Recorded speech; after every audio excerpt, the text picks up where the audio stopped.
shall be throwing you into this right now between AVULUS versus Capy Baras. Let's see how this game will go. Is there any interesting facets that anyone's gone? Maybe out the ordinary here? I always find the tied nanoplankton eater quite funny because he's always so small. The old krill eater. There he is, waddling around, looking very cute. Kill shot for Wind Ranger, so executes low health, the ranged axe basically. Oh, okay. Copy's gone Thunderbolt instead of the double jump, so really just wanting to be that form of control. It prevents the surge from being that like guaranteed escape mechanism as well.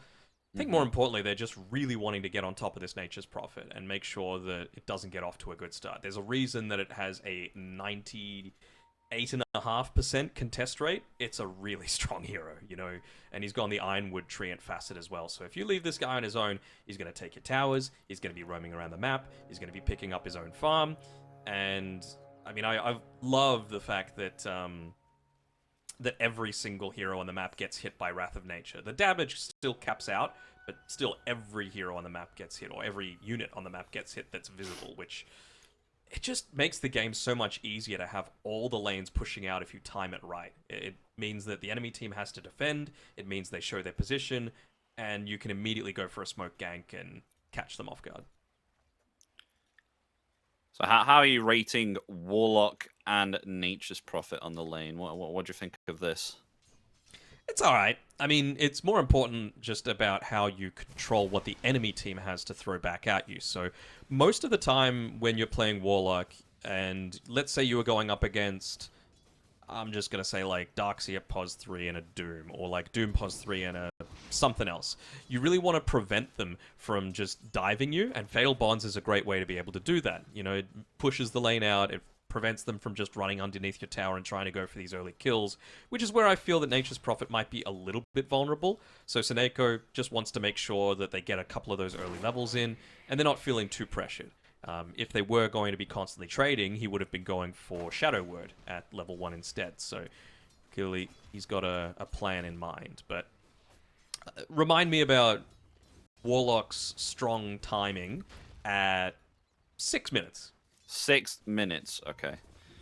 Write that down on my notepad. 6 minutes. Let's see if you remember. No, me probably not, but I'll try my best. But yeah, I can see why the pick rate for Nature's Prophet would be so high. I mean, especially for the sorry, was it the pick rate or was it the contest rate?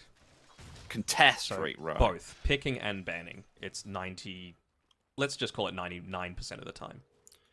Yeah, because the Ironwood Treant is just so annoying to be having that to hit you. Like, oh yes. Especially with the reinforced, like it just won't fricking die. Like usually you'd able to kill Treants on the lane, and now it's just so annoying.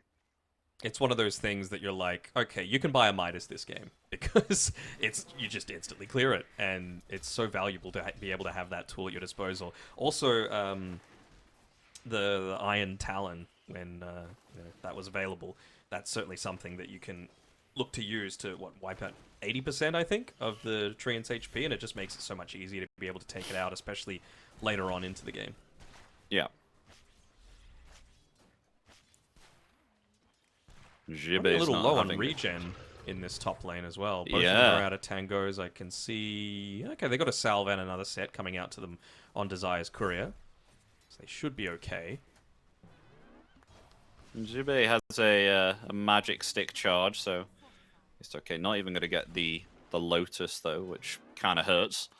I'm honestly a little surprised at that. I mean, Seneco's trying to go for this one, and that's really, in my opinion, where you are wanting to use the Fatal Bonds most of the time, is to like push the wave out so it's easier for you to be able to walk in and get this. Same sort of thing with the Ion Shell as well, right? But they've really... Hold on, Fly's going to be okay. Been prioritizing getting rid of this Ion Shell creep ASAP. Fly's just been using the Tame the Beasts, the Q, to be able to pop it. Ended up popping his salve though, so nicely done there by Desire. Oh, but should be. A few more physical attacks needed. Oh, the dodging. Neo. The meld. Oh, the stick charges and 2 kills on the top lane. Okay. Oh, sorry, no. Wait. Wait. Was that 2 kills on the top lane? Yeah, Lelis came in. Rotated in. Very nice rotation as well. I mean, you don't really need to be babysitting a Tide Hunter if the lane is almost entirely underneath his tower. So, yeah, he's like, sure, go ahead, go nuts. I'm not losing anything down here. I did get bamboozled for a second. I was like, oh, wait a minute, Wind Ranger. She was bottom a moment ago. Why am I hearing her voice? And it's still so early into the game, but honestly, what is a Warlock going to do against a Tide Hunter, right? Like, you've got Blubber, so he can't use Shadow Word on you. It's just going to, get shrugged off. He's got Blubber. Same sort of thing with Fatal Bonds, the innate ability. The old Kraken shell. Oh, right, okay. So yeah, like, what can a Warlock do? He's literally getting run down by this Tide Hunter. He's got double lane now. So yeah, Lelis is freed up to do whatever the hell he wants, essentially. Little surprised that, maybe just because he doesn't have Shackle Shot, he wants to try and get a little bit of just that one more level before he looks to try and commit in.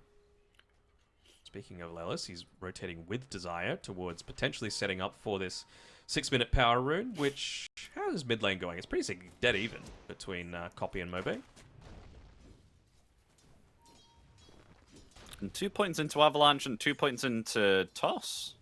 That's a bit unique. Yeah, I think it's fine. He just wants to make sure that he's securing those range creeps without having to toss out his tree all the time. Really looking to prioritize just farming early on, right? He's gone Bottle and Soul Ring, and now he's got his level 6, so he's a whole lot less vulnerable to a lot of these rotations, and I wonder if he's potentially pushed out the lane a little bit too early. It means that Capy now has his own level 6, as opposed to not having it when, though, that 6-minute power rune dropped. As Desire, he might actually be the one in danger. Oh, gotta be careful of those big creeps. The big creeps! Oh, he's gonna deny himself. Okay, so no kill with the power shot. So, has Seneko done enough, is my big question. So it's 6 minutes. You forgot to remind me, but don't worry, I reminded myself. Oh, whoops. The Black Grimoire has 35 seconds cooldown on it, so it's going to be active at 7 minutes. That's also when the Wisdom Rune becomes active. So you should be... That is your absolute priority. Get the Wisdom Rune on your team, even if it costs a core coming to that area to be able to do it. Xiebe is in position to be able to take it anyway because the lanes were looking rough, and he's actually pinging it out now saying, hey, Fly could be looking to try and come here and save me, so Desire, you need to be coming and helping me, and that's exactly what he's doing. And the reason behind this is that Warlock's level 6 timing is just bonkers, and so you need to be doing everything that you can to try and accelerate that as quickly as possible. So if they gave up this Wisdom Rune timing, it would cause so much distress to the fact that they can't open up the map quite as easily. So good that they were able to claim it. Both Desire and Seneko get a little bit of extra XP. And Mobe might find a kill. Yeah. On to Fly. And there we go. Smiling Knight actually obtaining the kill there with a Wrath of Nature. And I actually like this. I honestly want the Tiny to stay out of the lane for a little bit, just to give Warlock a tiny bit of farm. You need him to get his level 6, and you need it to happen pretty much ASAP, because his Golem has about a 2.5 minute cooldown, and you want it available again at the 10.5 minute mark, so that you can use it on the mid tower. You want to be using it right about now on the enemy's safe lane tower after consuming that Black Grimoire. So they're looking to just try and shove out this lane as quickly as possible, secure the power rune, and make a rotation towards there, because it really reduces the amount of farm that the enemy carry is able to have on the map.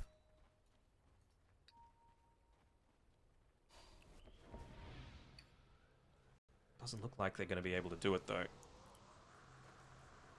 So, might need to just hold on to all of this until that 10.5 or so minute mark. It's a bit of a delay, and it's unfortunate because you should have 2 towers by that stage, but it's only going to be 1. They're still prioritizing giving Seneko that XP. They realize how important it is. Oh, Infernal's been so annoying here. And Mobe's rotating in, but so is Capy with the Rolling Thunder. Affecting 2 there. Ravage comes out to play 2. Infernal is still going to be found there by Smiling now, but in return, the Swashbuckle finding the kill onto the Nature's Prophet. So it's a 1-for-1. Mobe in some trouble, actually tossing away Capy, but the power shot claiming the life of the Tiny. So it's a 2-for-1. 2-for-1 indeed, and this is one of the downsides if you do need to give your position 5 all of this extra farm, right? He's got the Black Grimoire ready to use, and they've given him about 4 waves of XP. I'd be really surprised if Seneko didn't consume that Grimoire very, very shortly, so because he should have his level 6 by about this time. It's just a matter of where they want to use that first Chaotic Offering. You can't let it wait too long, otherwise it means that you're going to... The enemy team's going to be more capable of dealing with your aggression. You know, at the 8 or so minute mark, no one can deal with a Warlock Golem. It's just way too strong. Yeah, not too long until they get it. That's quite a lot of XP for Seneko there too, taking out that stack. And that was 3 heroes close by. Mm-hmm. Sheesh. I mean, in an ideal scenario, the Grimoire is going to be even stronger because he doesn't... But at the moment, he doesn't have any assists or kills, so... Not too much he can do about that, unfortunately. It was a rough lane to be able to get any.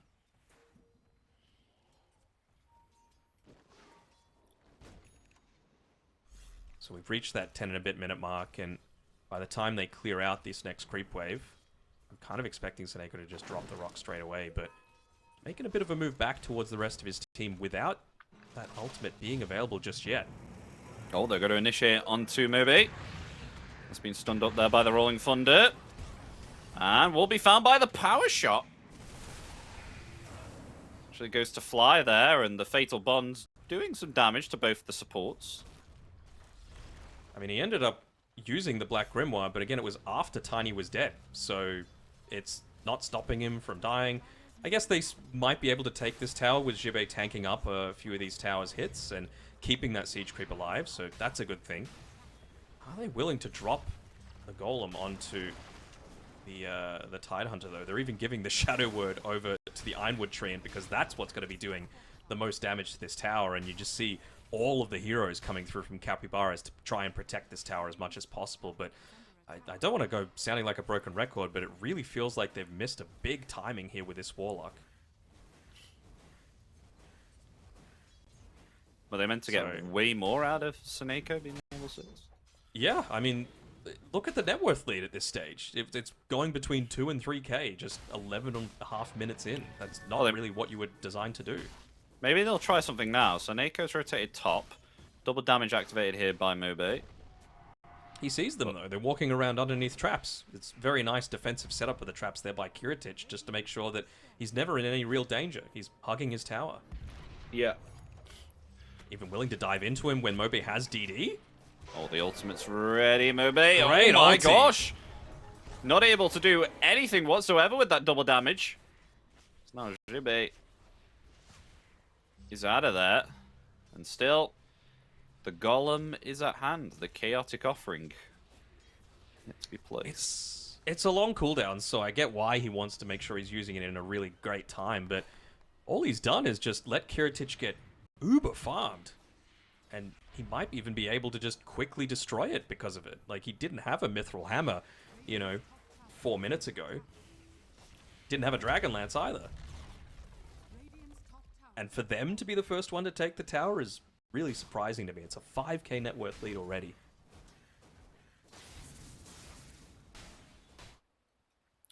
They're smoked up as 3 here too.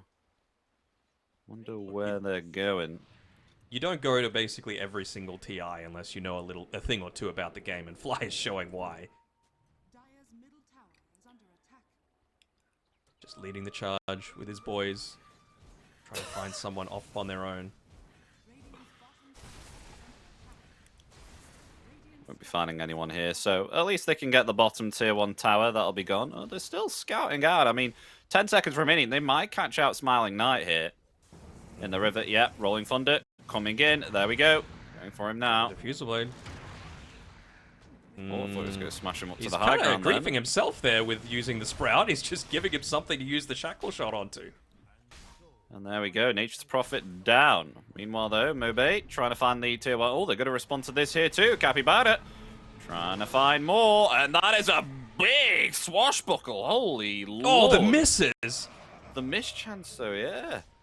He Mobe missed out. like 3 hits in a row. That's ridiculous. That's sad. Well, small miracles, at least, coming through, and hold on, no, Nature's Prophet's dead, so they're pinging out, quick, get the Wisdom Rune, and that is exactly where Lelis is sprinting towards.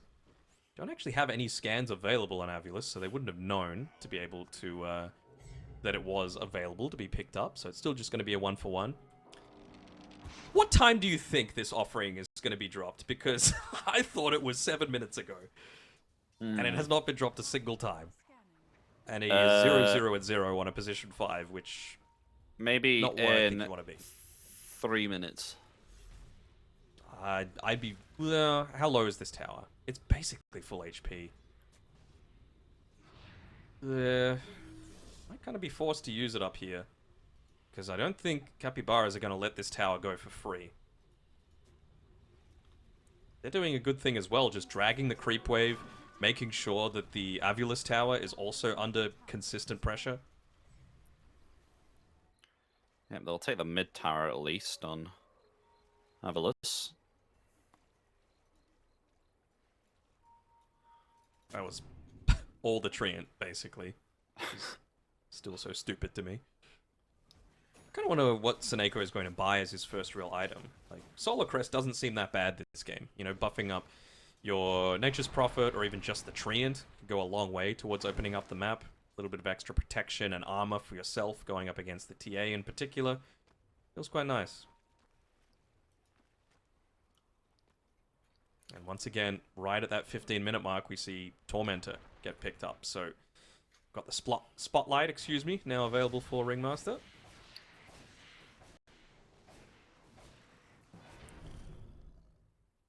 I can't even remember what the Spotlight does, is it? Lots of beams, and if you stay in them, you take a lot of damage. Oh, is that? Oh, okay. That was the best description I've ever heard. Mm-hmm. Illusions take a lot of damage. Oh, okay. It's like a missed chance, more so for the actual heroes. It's still pretty good. You're going up against a Nature's Prophet. You can even afford to use the Spotlight against like an Ironwood Treant, honestly, just to make sure that it's not destroying your towers for free. It's not that long a cooldown, just 30 seconds. I think I may have missed the mark here on this 3-minute chaotic offering. I mean, you missed the mark? What about me? I'm 9 minutes off. But it really feels like...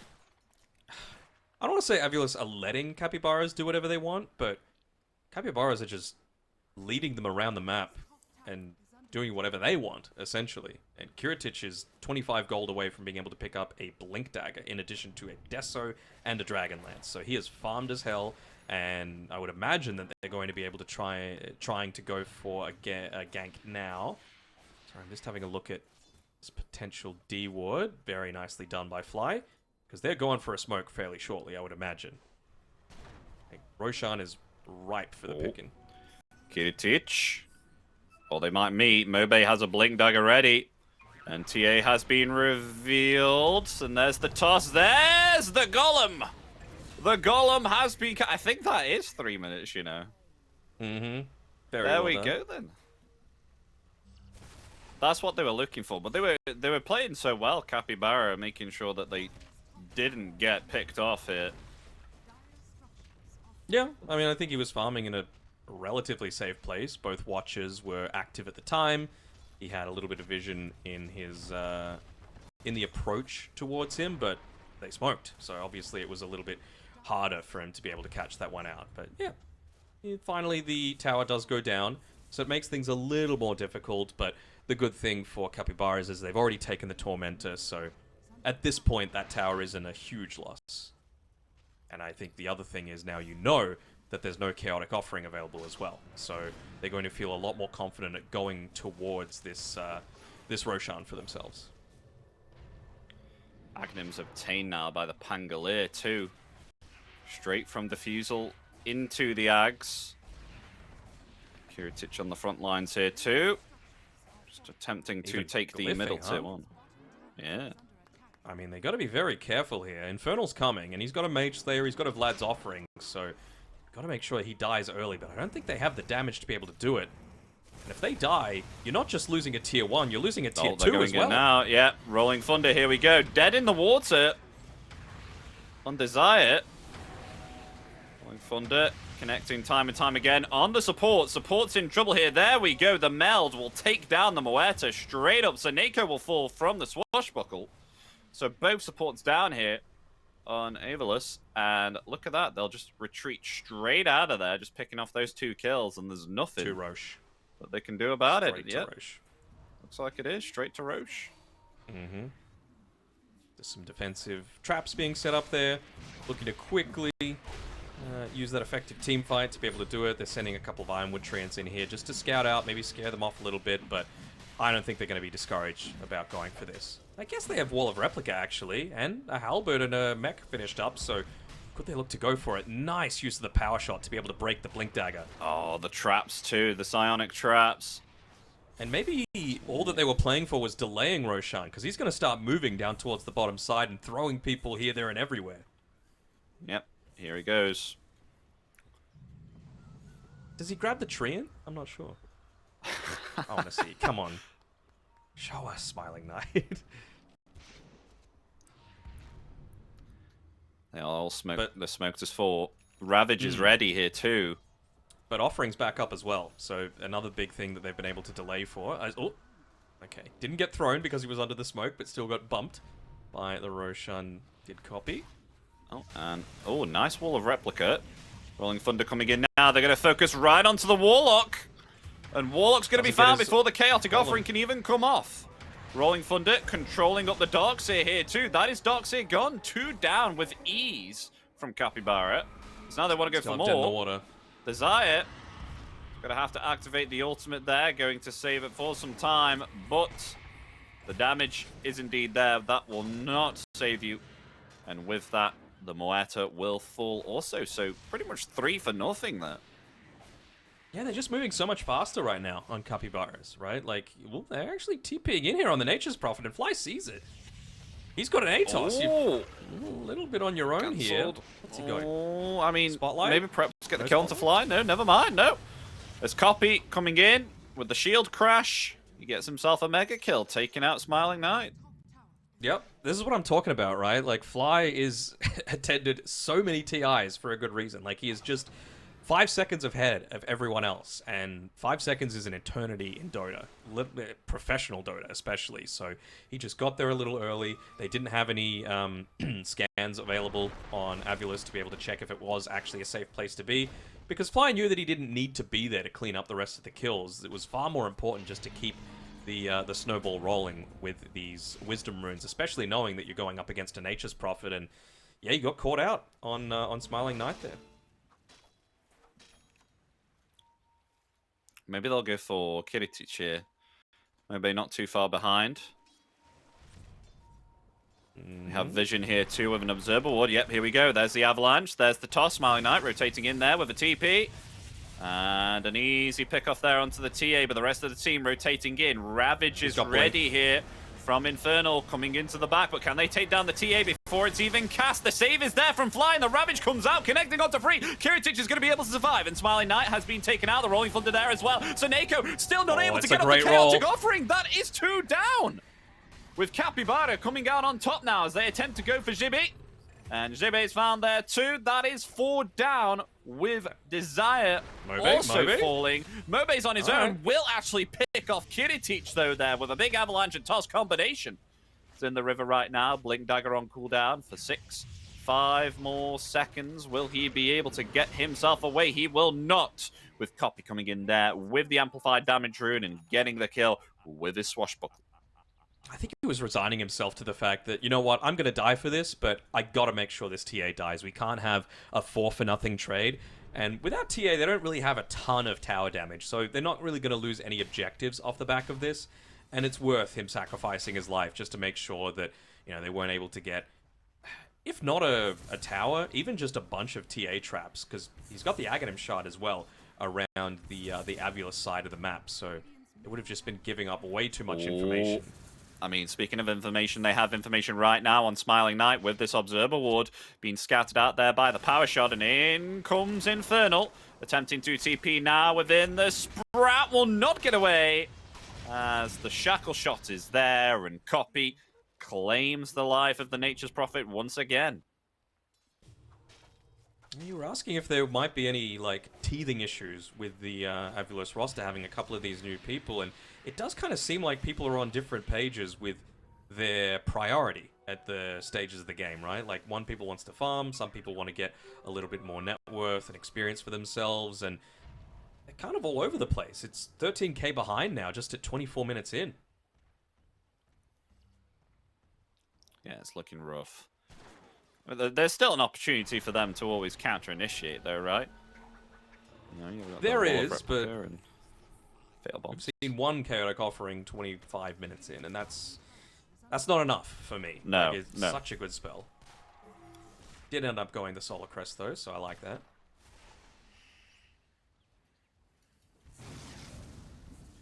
BKB next item here for Kiritich. Yeah, definitely needs it here, especially against the Tiny. Just feels like getting popped off here and just chain stun with Avalanche and Toss.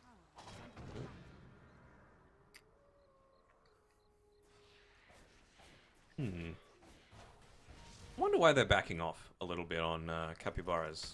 Like, to me, priority right now is trying to get them to pop the glyph ASAP before your siege creep wave gets in there on this bottom side of the map. I get that it's important to want to, like, stay hidden across the map, but I guess they just want to instantly take this Tormentor as soon as it comes up, but small missed opportunity, I think, to at least force a glyph out of AVULUS on the bottom side of the map.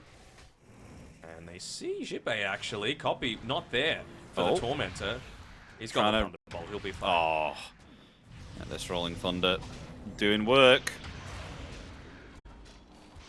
And that should be the kill onto the docks here. It is indeed. Really not too much that you can have issues with on the Capy Baras side. I mean, they're just moving across the map amazingly. They know their timings. They know their priority in terms of objectives. Oh. Infernal coming forward with information from the trap, but decides to get out. He's gone that Iron Talon as well, so again, just a really easy way to be able to clear these freaking treants that are going to be constantly giving them harassment. Does anyone else have it, or just him? Yeah, just him at this point. Oh, Kiritich wanted to go for Mobe here. I mean, it's just the two of them. Still laying in with the meld. Meanwhile, Infernal on the other hand, forcing the BKB there from Mobe. And they're still going for more. Kiritich blinking forward. Affected there by the dead shot. Attempted TP will be stopped there by Lelis. Infernal's just not scared at all. He's like on his own behind the tower saying, yeah, sure. I mean, you popped your BKB. I doubt you're going to be wanting to come in and fight me. And this is what I was talking about before. So they're fortifying. They're still probably going to take it. But it slows things down a tiny bit, you know? But with how farmed Kiritich is, I don't think he really cares all that much. They're still going to get this tower. They're still going to be able to just rotate through to that mid lane. Be able to try and get some outpost control away from AVULUS, because it doesn't feel like there's too many safe places for them to be able to farm. And, I mean, those places are shrinking and shrinking even more. Look at where Mobe is, like, literally on the opposite side of the map, and great presence of mind by Lelis to be able to spot him out as well. Yeah. Is there a rotation for this? He's making sure to get these right clicks off as well, prevent the blink dagger. Yeah, not able to get away. Here comes Infernal here too. Dead in the water. Nowhere to run. Literally within the water. not escaping this one. Yeah, there we go. They get the kill. And meanwhile, we missed that Kiritich was also able to get a solo kill there onto Seneko.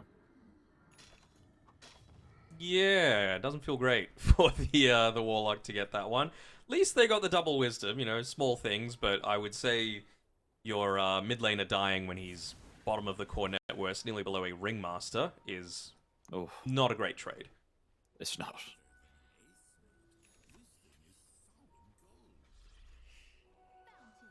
It's honestly like... You're 18k down. Yeah. But I think you need to buy a gem just to stop them from ganking you in these side parts and to be able to get rid of these TA traps because it's just making their life so much more difficult. Like, Desire's probably about to die because of it. Mortar ultimate. TP is available. And where's the TP cancel? There it is, Shackle Shot. And that's a dead Muerta. Lelis gets the kill, easy peasy. So much information here with the traps. Oh, meanwhile... Mid lane? Yeah, Jibe has also been caught here by a dead in the water. The ultimate from Ringmaster there will help to take down the Darkseer. That's another 2. There's just nothing that they can do, honestly, on AVULUS to be able to stop this. You know, everywhere they go on the map, there's some sort of vision, whether it be wards or a TA trap. So they can't farm, like, in the lane. It's very easy to just drop down these TA traps, you know, in the bottleneck points, the choke points towards these jungle camps that are quote-unquote safe, but they're really not. You know, there's very, very little places for them to be able to farm, and I think it all just goes back to the fact that I said in the draft that they would be running at them. Avalanche there, they're going to try and find Kiriteach, as Kiriteach found them. They're not going to be able to get the kill down to T. Oh, the TP cancelled there from the Chaotic Golem. Counter initiation with the Ravage will connect onto 3. They're just trying to run. And look at this, Capy Baras, they're on the retreat here as a blink forward, Avalanche tossed back from Mobe, but a Rolling Thunder there connecting onto 2. They'll still find the tide there nonetheless. Copy having some problems there with the Rolling Thunder. Looks like they are on the retreat here. They caught Lelis within a Sprout as that is the Wind Ranger dead. There we go, gone. So, and they get a free gem. So Nako's been able to pick it up, and now they will just move around and try and open up this map a little bit for themselves. So it's actually a bit of a... I don't even want to call it an unforced error, because I didn't think they would have the damage to be able to kill him, but apparently I'm wrong. It's a lot of damage coming through from that Nature's Prophet in particular, of course, with the Mjolnir up, with the BKB being popped. He had a Solar Crest on at a time. Good use of the Chaotic Offering as well, to be able to cancel that TP, piercing through the BKB, of course. And Roche is alive, so this is going to be the objective that Capy Baras are playing for. Don't think there's too much that AVULUS can do about it, especially since they popped the Wall of Replica, they popped the Chaotic Offering. So I think you need to resign yourself to the fact that that is probably going to be their priority. So let's try and get out on the map, shove the lanes in, and at least get a little bit of extra farm and delay the creep waves hitting into our towers. So Desire having the Agnims finished now, so able to clear waves much better and have quite more significant impact here with the dead shot. The Roshan up for a second time. He's going to roar and reveal to AVULUS that he is being taken out by Capy Baras for a second time, and they're going to not contest this. Aegis in the hands of Kiriteach once again. Yeah, nothing they can do about it, though. So I like that. I mean, again, they got out on the map. Maybe would have liked a little bit more of Smiling Knight using his Ironwood Treants up towards the top side of the map. He's keeping it waiting. Hold on. Desire's been found. I think you're going to escape this one, sir. Locked in place forever there with the Shackle Shot. And a killing spree for the TA as they look to maybe perhaps clean up a tier 2 tower. I don't know what item he's going to go next as well. Whether it's worth going a Shadow Blade or something along those lines. If you're this Muerta, just a way that's not like nullifiable coming through and being able to punish you. Even if it's just a Blink Dagger, wouldn't hate that as well. But 4-star seems like to go. Oh, they see Mobe. BKB is there. The TP attempt. And he is gone. Copy's queued up the Basher, making sure that that will not happen again. I mean, you're getting little bits here. Smiling Knight, surprisingly, he's 4, 5, and 2. He's barely behind this TA that's just died twice. 9, 2, and 5, and of course. Yeah. He should be okay, though. So trying to force a BKB out of him, but talk about that nullifier. There it is. I was going to say, is Lelis caught Smiling Knight, or is Smiling Knight caught Lelis? Mm-hmm. There's a turn of turns, easy kill. And smoke play, maybe perhaps they can catch Capy here too. I mean, they don't have the vision right now. Oh, now they do. Now they see Capy. Yep, there's a blink. Avalanche. Toss 2. They've got the calling with the silence there. There's no dispel. And with that, a monster kill gone. That is a lot of gold. And an instantaneous buyback here from the Wind Ranger. A Ravage comes out and only connects onto one. Mobe, though, with lots of damage being taken there by Kiritich, will fall. So the Tiny, at least dead. But the rest of the team gets out, apart from Seneko here, who falls with his fallen brethren on the Tiny. So with that buyback, they only get 2. It's a big kill, though, onto Capy. It was a monster kill streak, so getting 1,100 gold plus a bunch of assists for the rest of the team as well. It's a lot. Oh, Desire's been found. Ultimate committed. Desire in the water for another 5. Oh no, the Gush. The Gush, the Gale Force, dead in the water. Oh, dead shot there. Yeah, you're not escaping from this one, Desire. Yep, there we go. Power shot gets the kill. It's a rough place to be in for sure, as they saw Smiling Knight with that Observer Ward walking into this top area. It's just a question of how long does he choose to stay around for. He's TPing out at just the right time. Maybe they just didn't notice the time of the map, because 35 minutes, he's going to be right there on top of those Wisdom Runes. At least one of them, to be able to secure that for his team. Oh, Jibe's been found. Gale Force there, stopping him from fleeing with the Surge. He's been ambushed here within this river. How many ults? There's no escape. Goodbye, Jibe. That was a lot committed for him, my gosh. Stamps down with authority. I wonder if they're going to go for another Tormentor. Or do they all have it already? Yeah, they do. So maybe just feeling like it's not worth the gold, but I feel like if TA was down at this bottom lane, she probably would just look to yoink it up really quickly, if for nothing else, to take it away as a possibility for AVULUS to get some kind of net worth recovery. But with 50 seconds left on this Aegis, and with Darkseer dead, you'd have to imagine that they're wanting to try and push up into this high ground with a double siege creep wave as well, talking about 35 minutes. So I'm sure Kiritich is saying to the rest of his team, get down here. You know, what are we waiting for? And there we go. Tier 3 tower gone. No defense here for this bottom set of racks, unless Mobe can do something here. Has himself the Blink and the Avalanche. They've got the Roshan banner to protect the catapults. And there we go. There's a lovely toss. And a dead shot there too, but able to get out of that Sprout. It's still okay for that time being. It's the Chaotic Golem coming down now. It affects 2 there, but it doesn't have the great impact that we once thought it had. There's the BKB there from Smiling Knight attempting to flee, but the crit damage there helps to take down the Nature's Prophet down for 90 seconds. Mobe's just able to get out of there, and Darkseer is going to be coming back. Lovely Ghost Scepter usage there from Seneko will stop himself from falling from the physical damage. But with that, Capy Baras, they take themselves a bottom set of racks. They take down the carry, and with that, they move themselves back for another fight.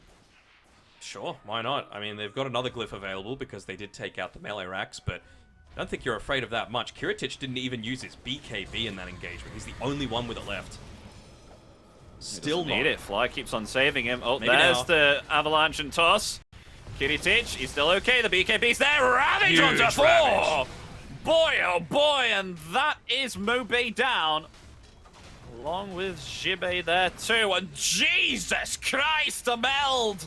One-shotted Seneko.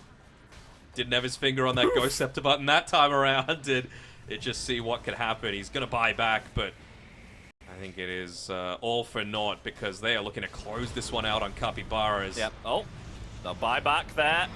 Mobe and Jibe there too, tossing back Wind Ranger into the fountain, but the damage there from Kiritich is just too strong, and that is a dieback there onto the Tiny.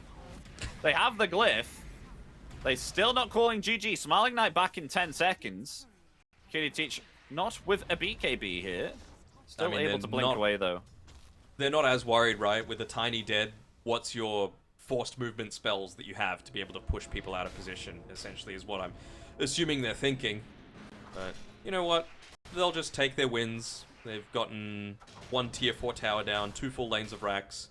I'm assuming that they're just going to prioritize pushing in that top lane and making an absolute certainty of it. So this Tide is a big boy now. I mean, it's not even level 25. Mm-hmm. Anchor Smash is hitting buildings as well, so he wasn't even part of any of that beyond the initial Ravage. He was just hitting tier 4 towers, because why not? And they've realized, you know what, nothing else to do right now. Let's just get a bit of free gold for ourselves. Oh yeah, just 3 hit the Tormentor. 455 gold each. That's quite a bit. Mm-hmm. Building an Aether Lens as well on Fly. Feels pretty good, right? Like, extra little bit of range for the save. Blink Dagger increased range as well. Gleipnir increased range. Feels good. I didn't realize how small of the radius the escape act actually was. Mm-hmm. So no wonder he bought that Aether Lens. Yep. Movement and positioning also very important on Ringmaster. Can you really buy now as Kitty Teacher? You're already 6 slotted. Remove. Sell the boots. Sell the boots, AC, Moonshard, probably.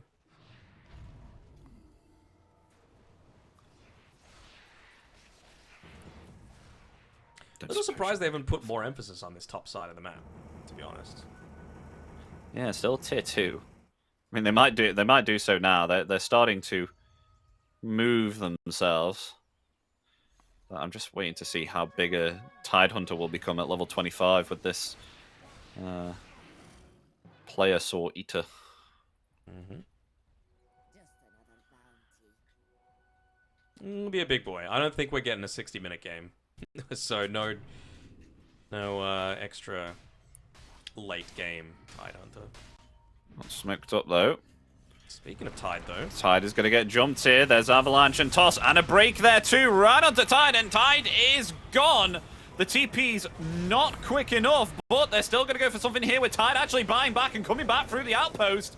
They do find Xibe there straight away. Smiling Knight in trouble now. That BKB has expired as they're going to lay all that they can into him, and that is gone along with Warlock here as they commit the Ravage. 4 have been taken out and fed to the fishes. Mm-hmm. I'm sure they're just saying, good death, bro, basically, is all they're saying to the Tidehunter there. Or maybe it was just the call to buy back, right? Because they know that in that previous team fight next to the fountain, basically everyone bought back. So if you can still come back with all of these heroes at your disposal that were TPing in, the game's going to be over, and indeed it was. There we go, GG. With game 1 going to Capy Baras and a Centaur on the same team. So you've got a Stampede and Burrow Strike here too. And not to mention you've got Mars, on the other hand, for control. I mean, Snapfire with a stun, and then you've got the Calling 2 from Moata and Dragon Tail Blink, potentially 2. What do we have facet-wise on the track? So we've gone the Corrosive Dragon again. Dragon Knight. Would you agree that would be the facet? Because I know, of course, the Red Dragons got kind of nerfed a little bit, but do tend to see a lot of people go the Frost Dragon quite a bit. I think it depends who you're going up against as well, right? Like, if you're going up against a Morphling, sure, you know, that reduced healing is going to be obviously fantastic. But yeah, I think just for this, because you are playing with a PA, you can't afford to go super greedy. And if the Red Dragon facet isn't just busted overall, it makes a lot more sense to go the green one, just to be able to have your own tower pressure going on. Yeah. I'm expecting to see... Actually, Xibe probably won't be going like a Deso because PA is going to be doing it, but I wouldn't even just hate a Blightstone on its own, just to be able to provide that, plus the Green Dragon, plus the level 1 little Shredder from Seneko, just to take out towers a little bit more easily. As who are they going to hit with this smoke? Copy's off on his own towards the mid lane, and doesn't look like anyone is going to connect onto anyone. They just have missed each other unless Copy comes up the stairs. No. They see the fact that the watch has been claimed, so they know that they're generally in this vicinity. Just got to be very careful about when and where you give up the high ground. Might just be if I'm them, I'm waiting back here on the top of the stairs and waiting for them to walk back into my vision. Yeah, they just got a quick glimpse there of Kiritich, so they feel like they can move forward again. Oh, But Infernal. doing that, they reveal their own position. Oh, Infernal. Fine. Oh, yeah, he's got to get away with a stomp. It's okay. Maybe a contest for the runes now. 4 heroes from AVULUS on this rivet. Yep, they'll snatch up that bounty rune there. Look at the bounty rune. Both of them top. 2 for 2. Yeah, 2 for 2. No skirmishes. All right, Fly. Prove me right. I want to see this this Warlock gameplay. Do want to see him buy a little bit of regen, though. Just because... mana regen, because I'm expecting him to want to be using these Fatal Bonds. I guess it's got a pretty long cooldown, so he's not going to be that mana hungry in the lane. Mm-hmm. Yeah, they're just going to need to be very conscious of not allowing AVULUS to shove the wave under this tower when, like, let's say the level 3 mark is being hit for the AVULUS heroes.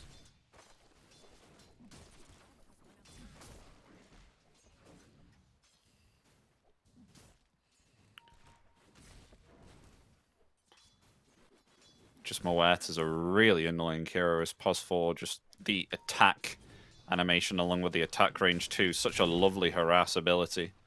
Nice game sense there. That's the word I'm looking for. Coming out there from Desire. Very rarely do you see a position for actively block their own hard camp, but that's because of the Fatal Bonds. You know, if the lane is being shoved in, it opens the camp up to being pulled back into the Radiant camp, and you can end up losing a lot of experience as a result of that. So Desire not wanting to let that happen, kind of like when you're going up against, you know, a Doom or an Enchantress or something like that, and you don't want to give him the Harpy Stormcraft creep. Similar sort of idea. You know, you're blocking your own camp, which normally you would want access to. It's one of those fringe situations. Yeah. We've seen 2 Fatal Bonds used, just again making sure that they're constantly keeping this lane. Most of the time, if you're an offlaner, you're very happy with this situation. Like, great, I can just look to pick up this farm. But if you're just being constantly pressured by, you know, the AoE coming through from the Fatal Bonds, plus the AoE, yeah. Centaur down. The Fire Snap Cookie with the slow of the Stifling Dagger. Helps to claim the life there of the Centaur. It was actually Snapfire who did considerable amounts. 786 damage there, only level 2. Mm-hmm. I mean, Snapfire does a crazy amount of damage early on and hasn't even leveled up Scatterblast yet. Let's even consider Yeah, look that. at that. Woo. Particularly against the Centaur, right? Centaur notorious for having quite low armor to be able to start the game. He's even bought a Ring of Protection super early on without wanting to go into anything like a Soul Ring, just because he knows that this is the lineup that he's facing into. Any Blightstone yet on PA? No. I think it might be coming out on the Courier, actually. Yes, it is, with a Tango. That'll be really nice against the Centaur. And with the lane being shoved in, Fly able to secure the Healing Lotus. So, in my eyes, Fly's doing everything correct right now on this Warlock. Just constant harass onto both of these heroes. You're always going to win the trading battle because you've got Shadow Word, who was able to secure the Lotus. He's made sure that they haven't been able to get a pull off. It's really just a solid all-around performance. And even just getting the perfect half pull as well, realizing that he only had 2 creeps of that small camp to be able to work with. I don't think Capy was expecting that, unless... Did you see what happened in his Sandstorm? Nope. He had brought the creep wave with him to the large camp, but every time he went to go attack them, he gained invisibility so quickly the creeps kept on going back and forth, so he lost the range creep, so you can see it on the river now. Oh no. That's why there's double range creeps. So it didn't work. I mean, at least he got the melee creeps. He'll be back in time, though. Topping the net worth at this point. Oh yeah, that is right.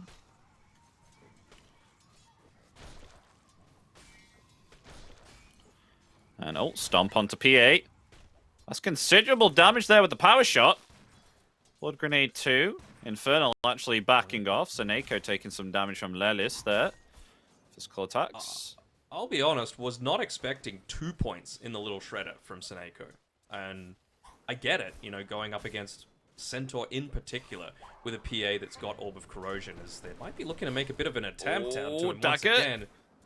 Jump with the Blink Strike. Will you do it? No, he's against it. Smiling Knight. Yeah, I mean, Infernal pump faked. He pump faked the hoof stomp, and I mean, anytime you're diving under a tower without a creep wave, it's always going to be very dangerous. Oof, Seneko's taking some harassing from Lelis. I don't know if he can stick around.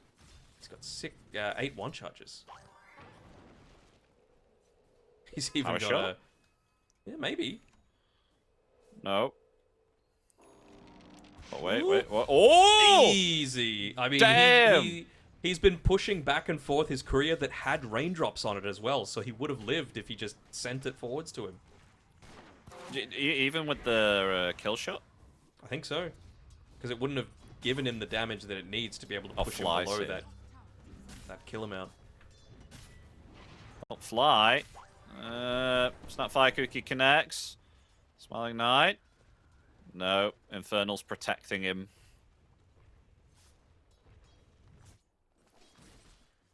He wants Jibbe. Like he's playing once again around the Wisdom Rune. He's nearly level 4. What he really wants is to be involved in 1 kill up on this top side of the map. That's what his rotation was all about. Because I think once you get to that stage, Mobe, don't think he's going to go that deep. Yeah, I thought. If you get 1 assist or 1 kill, that gives you enough to guarantee that you've got that level 6 going into that post-Wisdom Rune timing. Mm-hmm. And Mobe, he's still hanging around. Lelis in this triangle tree line. Actually hiding from the DK. He will actually move himself back. Okay.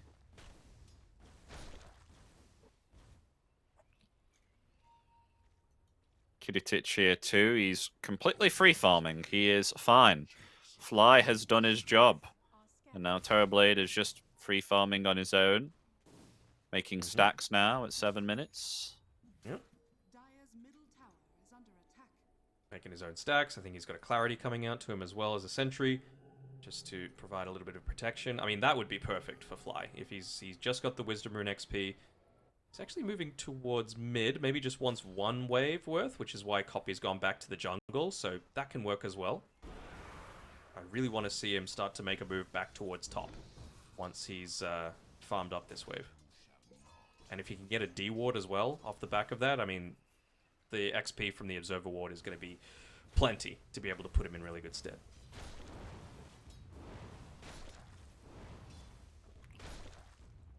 Still not level 6 yet on Infernals. 1,600 HP though. Oh boy. You are one tanky thing, Centaur. At least he's got himself that chainmail now too though. He's buying up the smoke, right? So Fly's getting ready for his move. He's even just saying to Copy, you know what, give me a creep or 2. Let's look to try and protect the power runes. Didn't get lucky this time around. Desire securing the invis on the bottom side.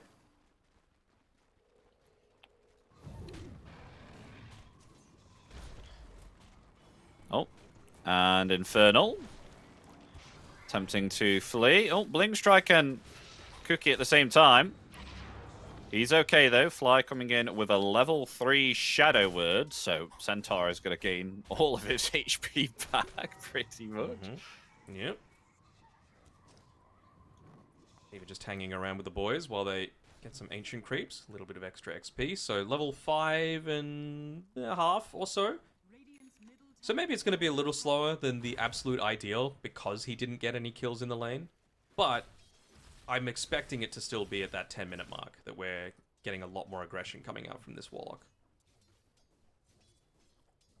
And that'll probably coincide as well with Infernal hitting his own level 6, so even if he's not there, he's still going to have that impact to prevent them from running away all that effectively from the Warlock Golem. Quite surprising, Copy here has Not actually put all of his. I thought it'd be, you know, like max into Stinger, but it's max into Sandstorm and Boros Strike. It looks like here, so favoring the to max Boros Strike second.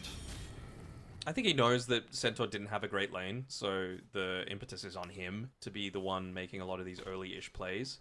And I mean, no one wants to lane into a DK outside of a Monkey King and maybe a Huskar.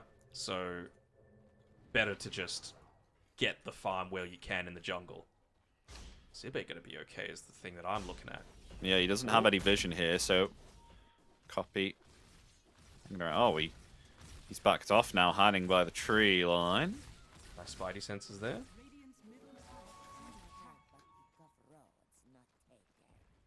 Alright. Time's a ticking, is all I gotta say.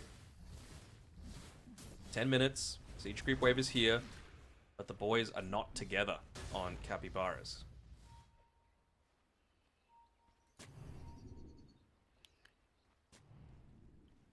Kuritic is on his own with Desire coming to flank as the arena is there. Terrorblade. Some trouble. The Sunder ready. It will not be able to get it off with Smiling Knight also rotating in there. And with that, they get the kill onto the Terrorblade. The chaotic offering will not help. Yeah. So this is why I put so much importance onto making sure that you get that 7.5, 8 minute chaotic offering, because they can't do what they just did to your golem at that time. You know, the difference between 8 minutes and 11 minutes is enormous. Oh no, now they're going to go for Capy here too. The high ground. Oh, they do not have themselves the chain stun. Capy is fine. He's attempting to flee. Oh, the Stampede's there. The corrosive breath. Breathe fire in one. No. Didn't go for it. He's okay. Meanwhile, though, Smiling Knight. They'll take that. Yeah, found there. I mean, the courier too. That's nice. And I think this is a Blade Mail finished for Infernal. It is. Blade Mail on the way now for the Centaur. Yeah, they ended up getting the tier 1 tower top anyway without the golem, so it's alright. Does really open up the map a whole lot more, and I mean, Smiling Knight's going to TP here, but most of the time you'd be able to get basically all the camps that Infernal's patrolling in, plus the one to the right next to the Watcher. That would all be open, plus the ones to the north, but that's... With everything going down, that's 1, 2, 3, 4, 5 camps that you just cannot access anymore because this tier 1 tower is gone. So it's just so much fewer net worth to be able to play with, and I'm a little concerned at how Smiling Knight is going to scale relative to this Terrorblade that doesn't need that as much, as well as a Terrorblade that still has a full HP tower to be able to play with on the bottom side of the map, so he's good.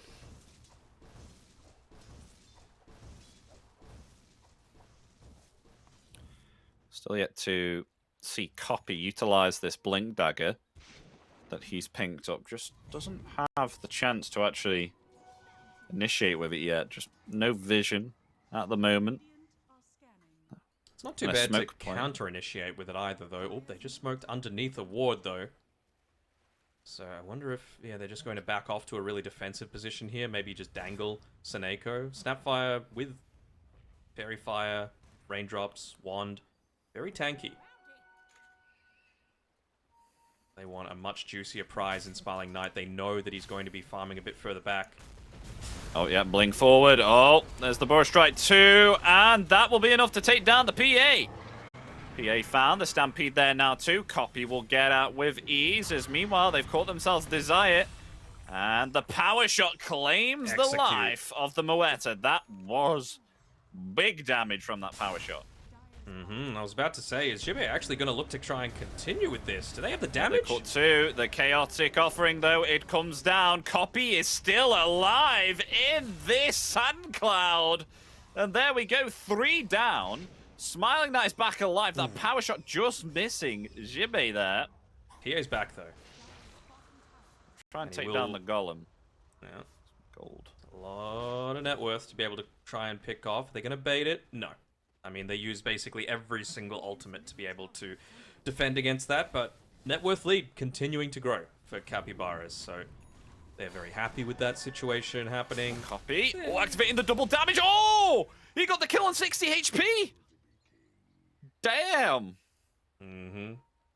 And it's just gone from strength damage. to strength as well, yeah. Amp damage. Probably doesn't even need to head all the way back to base with the Shadow Word that he just got put onto him, but, you know, why not? Get a full bottle refill.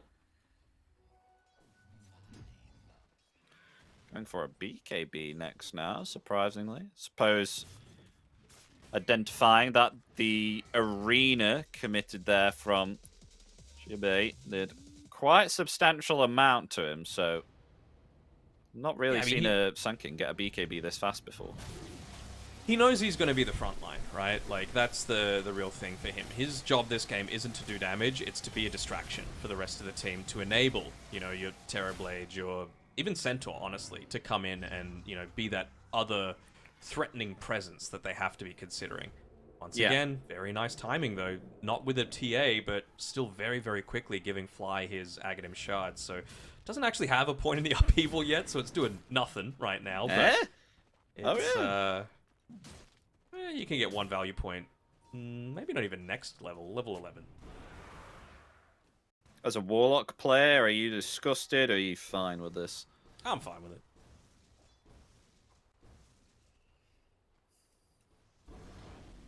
I think they've got enough mobility as well that like upheaval is not going to do that much at this stage of the game.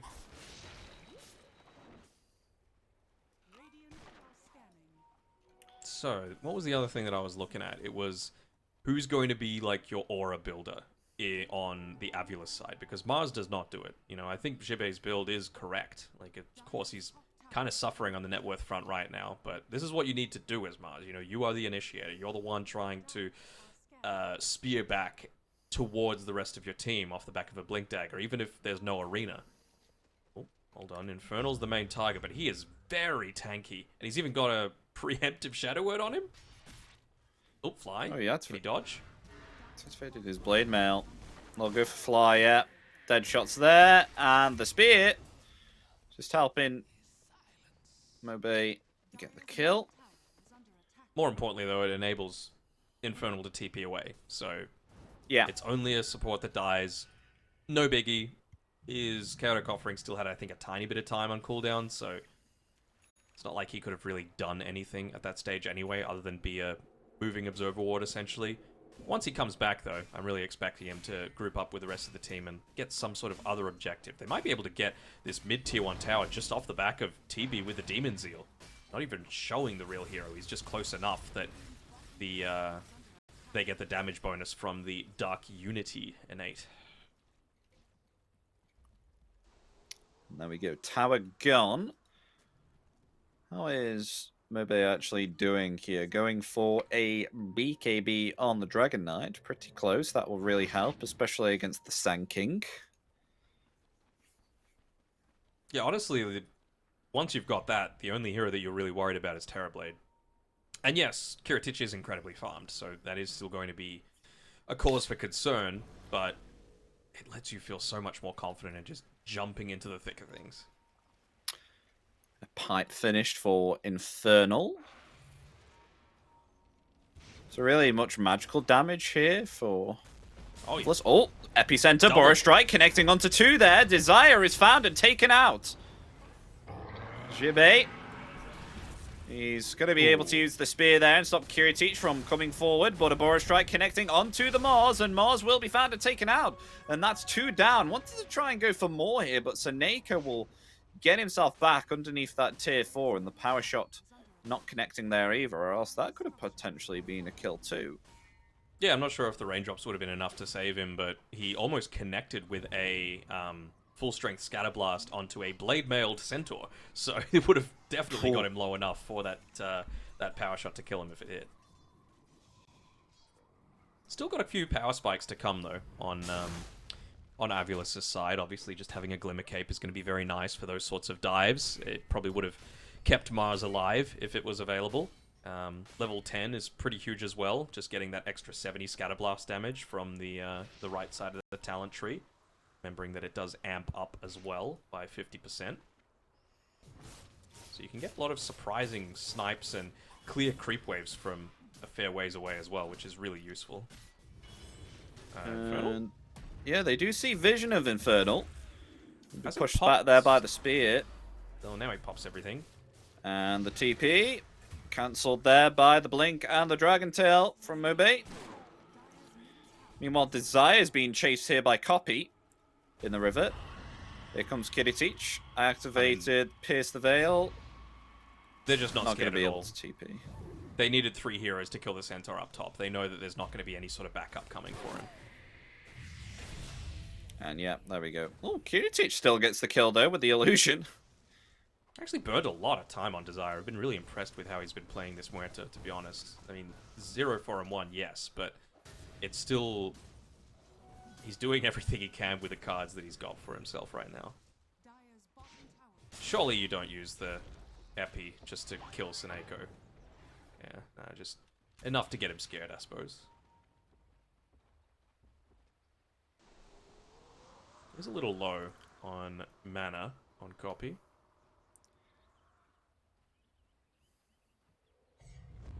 Oh, there we go. He's okay now. He's got a 10-1 charge.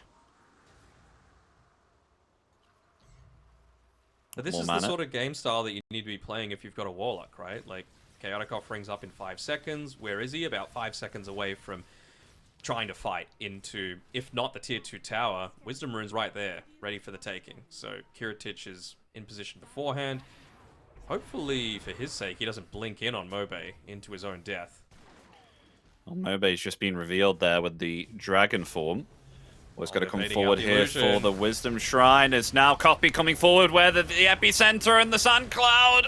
Oh, is he able to survive through it there? Just able to activate the BKB and get out. He's got himself the Essence Ring. Able to survive through it. Is look at that. Oh. The Fatal Bonds is doing The work. teamwork.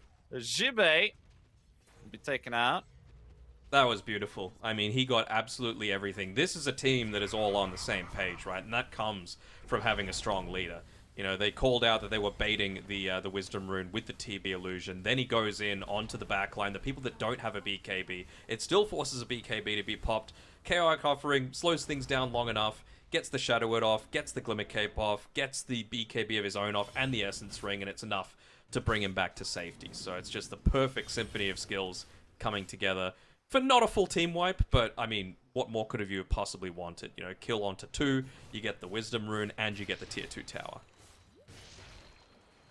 Yeah, very nicely done. Didn't have that Glimmer Cape, I'm sure the Sand King would have died there.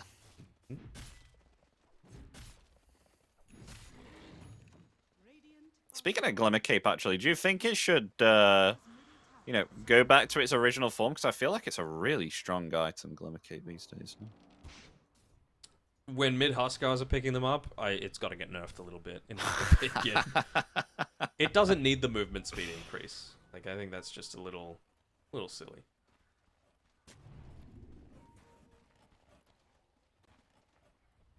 They're anticipating that potentially Roshan is being taken at this time. Desire being the one to lead the charge, of course, with his finger over the Pierce the Veil.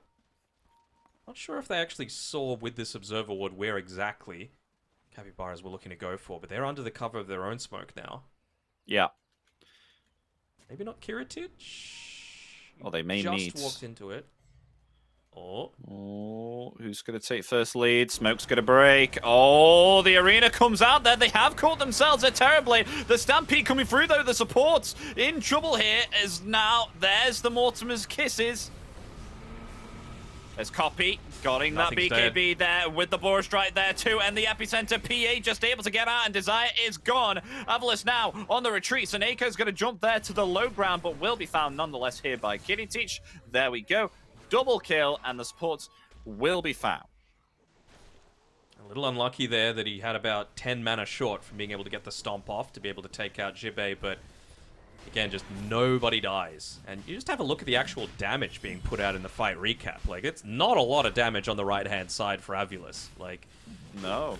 Where's it all coming from? Snapfire did the most. And I don't think that was even with a Mortimer's Kisses doing all that much. This is just a Scatterblast and a Cookie. I mean, for a PA BKB, 178 damage is not good.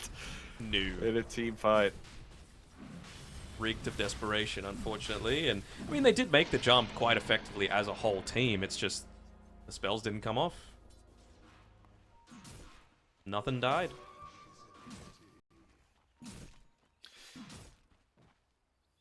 Don't think they had the best of jumps from AVULUS, but it was just unfortunate for them that both of them came to meet each other with the smoke. Maybe perhaps if they got the upper hand with the jump, then it would be a lot different. But possibly. It was quite close to that team fight, wasn't it? Oh, for sure. I'm just keeping my eyes on Capy. He wants a quick kill here onto Desire, and they will get it, even though he ends up walking into the calling off the back of his blink. That's still okay. And meanwhile, Arena, Lelis is still okay. Oh, and not even him living. Jibe definitely found here. There's the stomp. Yoink. And yeah, it's the new axe. That's what it is. The ranged axe. I mean, who? I know what I have to play an unranked party with my friends now. Wait, Mobe, what are you doing here? I mean, he sees them coming up to the north. It's a really good ward. The ult? He's on his own, though. Is he going to go for fly was the only question that I had. Basically, the only thing that Capy Baras haven't done at this point is buy that gem to just finish closing this one out. Would probably be Lelis that buys it just because of how important Solar Crest is going to be. Just for, you know, pushing into these towers early on before PA gets to that scary stage. She's holding on to 3,000 gold, by the way, Smiling Knight. So, for Basher, maybe? Yeah, for the straight Basher. I was wondering, is it going to be that or Deso that's the option, but Basher seems like the go. Orchid for Kidditich. Wants that Bloodthorn.